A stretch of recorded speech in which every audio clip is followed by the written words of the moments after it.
You're back! I've been waiting forever for you two. Judging by the looks on your faces, are you ready to take your Sub-Zero's exam and graduate from the festival? Okay, first off, have you discovered the hidden truth?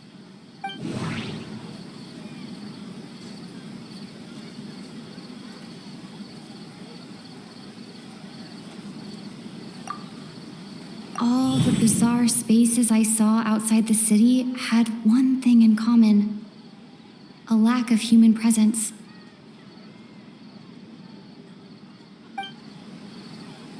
Those spaces remind me of dreams, like the one I had in the Avidia forest, except these have no sign of human presence. That doesn't sound right. I need to carefully think things through. People in Sumeru don't dream.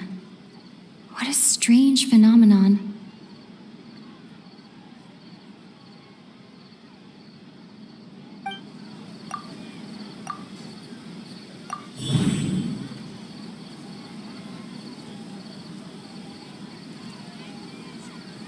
We are all in a dream. It isn't that the people of Sumeru don't dream. Rather, the Akasha is taking their dreams from them. People in Sumeru think they don't dream, but the truth is the Akasha steals their dreams without them knowing it. And those spaces with no human presence are stolen dreams without their host. That would explain why they sounded so weird when she was trying to describe them. Huh. So people in Sumeru do dream after all. In fact, we're all in one big dream together right now. Correct answer. Now, how did you conclude that the Akasha is capable of this?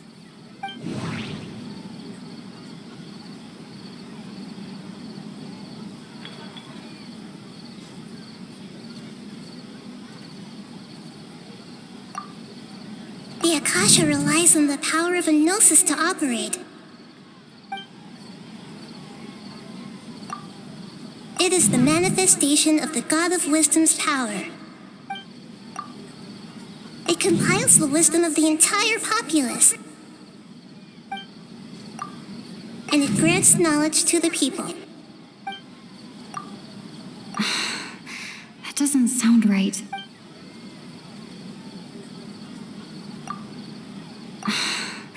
That doesn't sound right.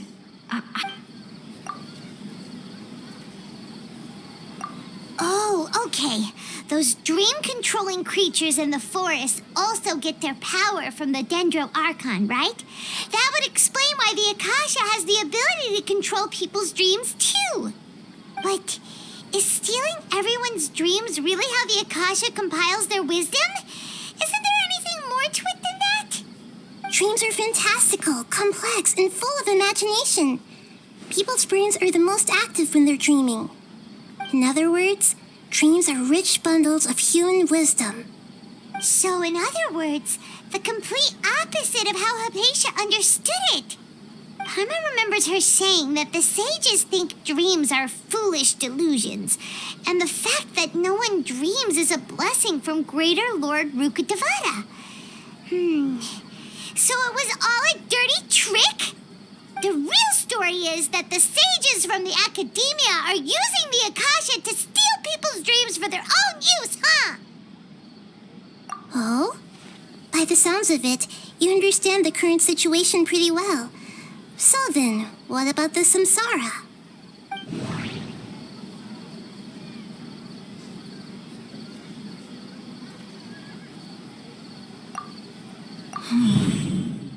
Those spaces kept disappearing before my eyes. But as soon as that beep sounded, many more spaces materialized.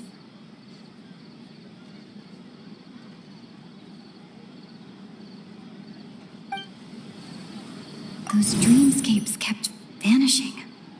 But as soon as that beep sounded, more new spaces appeared.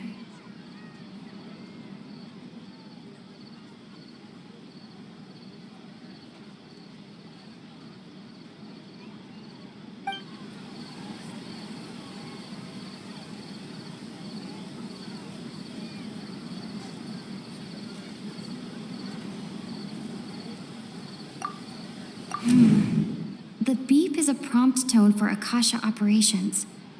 We still hear it every night, even though we removed our Akasha terminals.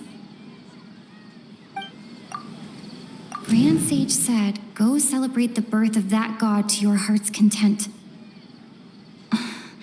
Did he mean something more? My mind feels exhausted, even though I haven't done too much thinking. We've already experienced the Sabzeruz festival many times, and the day of the festival seems to be in a perpetual samsara.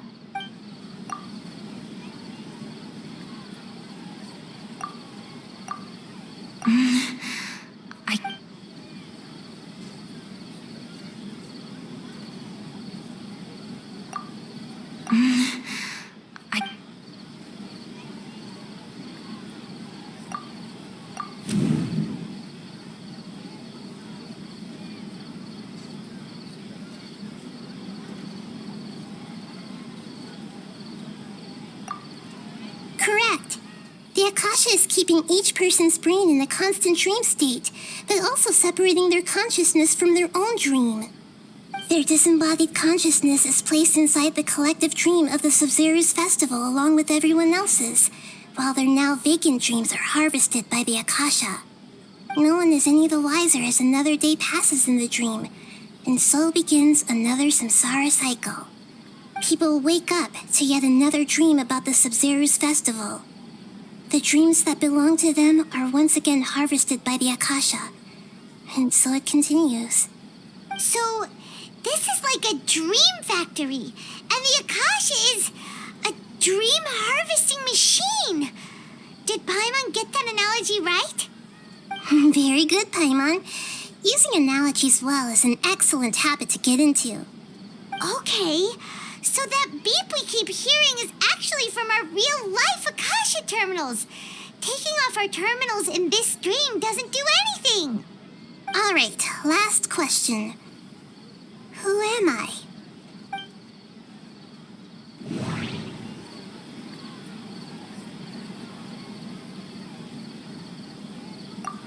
They say that alchemical divination is the Dendro Archon's divine revelation. So then, if Nahida has referred to herself as the moon...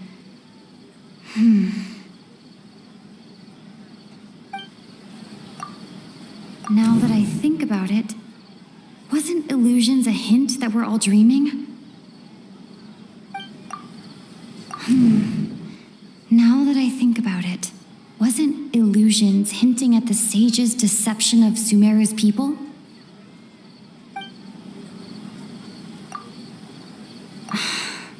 That doesn't sound... So you noticed. I thought that one would be the hardest question. That's why I put it last. That wasn't hard at all. Even Paimon guessed that. Everything about you is different. We just didn't want to expose you is all. Now that you mention it, Nahida, you've been hinting to us since the very beginning. It's funny, thinking back to when we were asking all over the place for info about Lesser Lord Kusanali. Paimon didn't expect to meet you like this. Yes, those can wait until we're back in real life. On the other hand, I'd be happy to answer any more questions you have about here and now.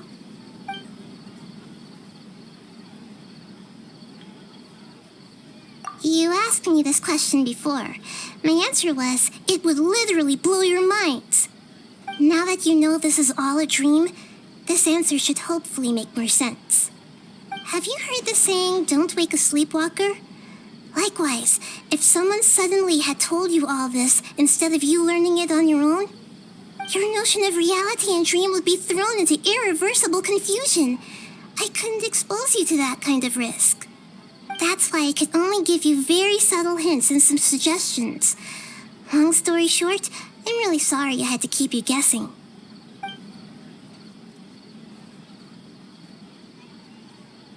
Firstly, this dream we're in is completely based on reality. People have already experienced this Sabzeruz festival, so it would be very difficult for them to find anything that strikes them as surreal. Secondly, you're probably wondering why people don't have any memories from earlier samsara, right? That's because people don't remember their dreams most of the time anyway. And in any case, their actual dreams are being taken away from them by the Akasha. So whenever they wake up in this dream of the Sub-Zero's festival, they don't remember anything from their previous identical dream. That reminds Paimon. Traveler had a dream when we were in the Avidia forest, but couldn't see what it was about after waking up. Is that an example of what you mean? Yes. Only after receiving the blessing of Dendro can a person gain the Dendro element's dream-enhancing power. That explains the feelings of deja vu. Meanwhile, everyone else has no idea that they are in the Sub-Zero's festival samsara, while their dreams are stolen from them over and over again. Can humans really keep dreaming forever like this? Will it ever end? And if so, when? You might say your mental fatigue has already answered this question. Eventually, there's only so much that people can tolerate. Especially those whose health is compromised to begin with, like Dunyarzad. This relentless exploitation takes an even harder toll on them. People's lives are at stake here, and nobody knows a thing! We've got to put a stop to this! I know, right? Why did they have to base this dream on my birthday? Could it really just be a coincidence? Even you don't know the reason? Wow, now that's strange. The Academia sages are determined to harvest lots of dreams in a short time, no matter the cost. They have to be up to no good. Unfortunately, I don't know anything about it. Traveler, do you have any information?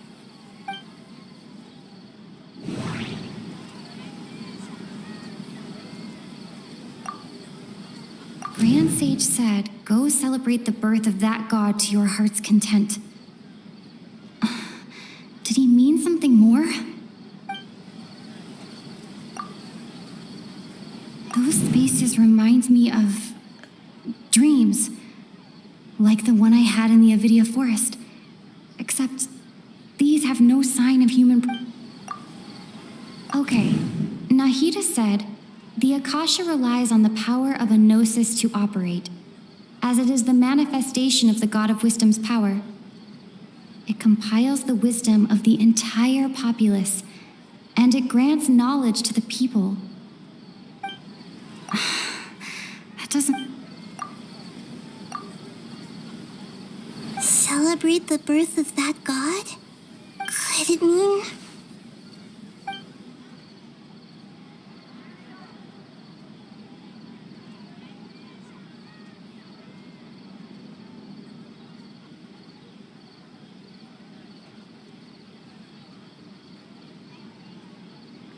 deceiving the people of Sumeru with no regard for their safety?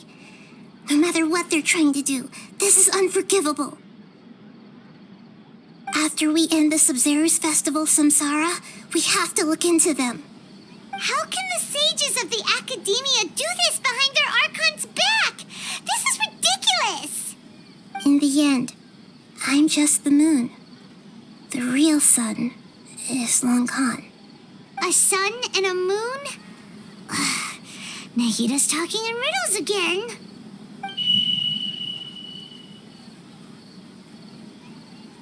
Oh, we're out of time today. I'll tell you how to break free of the samsara tomorrow. See you then.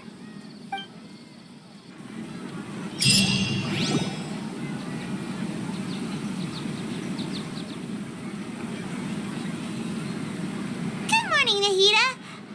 Wait. Now that Paimon remembers everything, should we instead say good morning, Lesser Lord Kusanali? Hey, what's wrong, Nahida? You don't look too good. I'm afraid that what you're thinking right now is correct. Did Dunyarzad already disappear? No way. Are we too late? The real Dunyarzad's consciousness has indeed disappeared. It can no longer endure the constant dream harvesting. Paimon can't believe it. Wait, so what about that other Dunyarzad? Just what is she? Is she also going to disappear? She's actually something like a puppet, but not completely. The real Dunyarzad's consciousness could no longer keep playing her role in this dream. So another Dunyarzad appeared to replace her in the dream. Just like the grass and the trees, that Dunyarzad is just a building block of the dream that helps to keep it going. But personality-wise, she's nothing like the real Dunyarzad. Puppets are stiff and can't copy a living person's vitality. After all, they're just there as filler. You know, speaking of which, the old Dunyarzad might not have been too different from a puppet. Dunyarzad truly believed that she met you within her consciousness, and it was you who inspired her. So you do remember her after all. Yes. Back then, her family was overly protective of her. No one cared about her personality or thoughts. It was as if she only lived to stall her Elazar. I just gave her a little wisdom so she could look at life in a new way, so that she could be her own person. But even so, she's still far from it. I'm still a long way off from being a real Archon. I couldn't even save her. If I were a competent Archon, I wouldn't have let my most faithful follower die at the Sub-Zerus Festival with so many regrets. Please don't beat yourself up over it, Nahida. It's the sage's fault, and theirs alone. I'm not beating myself up. All I did was to rationally observe the distance between myself and a real Archon. Don't be like that, Nahida. Even real Archons are still allowed to be sad.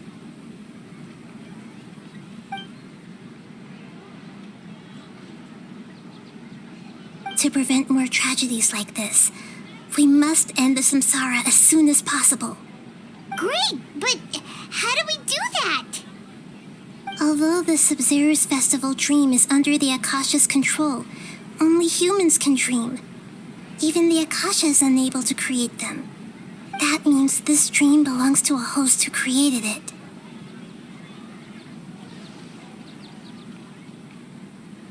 Huh? So, how should we find that person?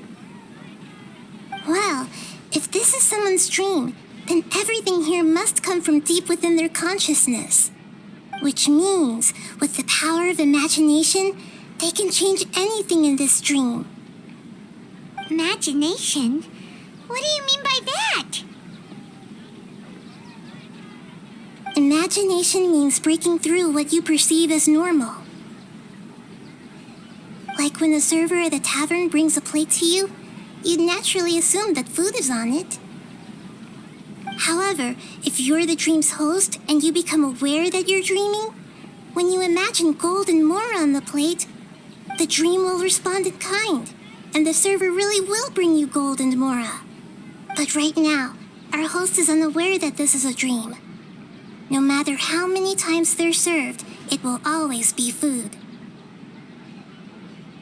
Find some way to make that person realize that they're dreaming. Usually, once that happens, the person will wake up and the dream samsara will be broken.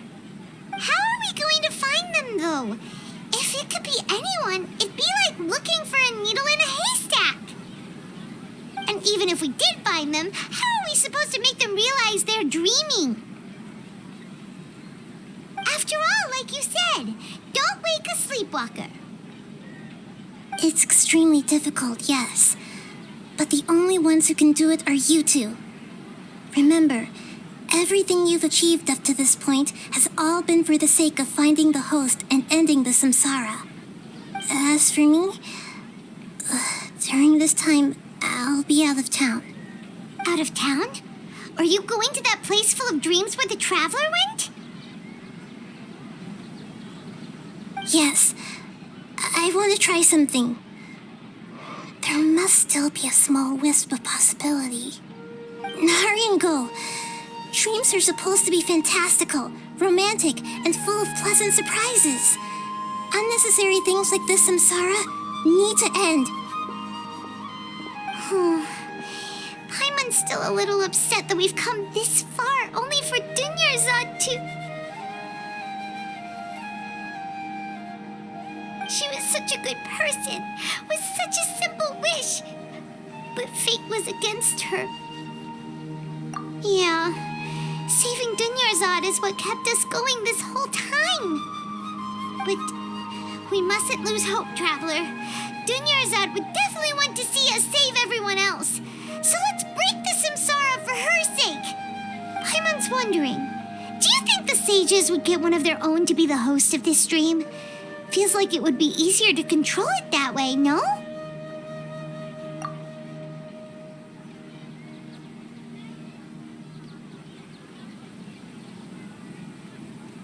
Huh.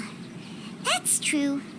Plus, the sages probably weren't counting on there being other factors beyond their control, like Nahida and us. So, who do you think the host of the dream is? Oh, that would make sense. Ferris, the Knight of Flowers, is a symbol of the wholesome Zeru's festival, right? Pretty core character. Let's go ask him some questions, shall we?